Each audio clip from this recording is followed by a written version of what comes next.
Pour sa 5e étape, le Tour de France est parti de la ville d'Ypres, en Flandre occidentale, le mercredi 9 juillet dernier.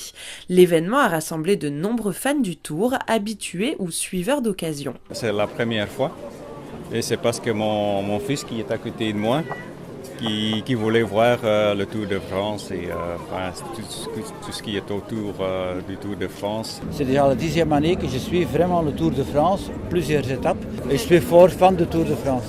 Parce que pour moi, c'est autre chose que le football. Nous sommes un club de cyclisme en Angleterre. C'est la 3e fois que nous sommes en France pour suivre le Tour. Plusieurs personnalités se sont aussi déplacées pour l'événement. Eddy Merckx, belge 5 fois vainqueur du Tour, était présent. Je pense que c'est une étape très importante avec les étapes de pavé, surtout pour les leaders. Je pense qu'il ne faudrait pas qu'un leader soit éliminé sur chute ou par une fracture, parce que vraiment aujourd'hui c'est une étape pour les leaders qui est quand même très difficile.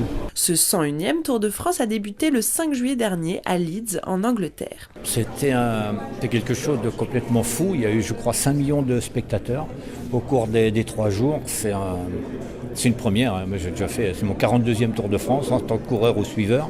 J'ai jamais vu autant de monde au bord de la route qu'en Angleterre.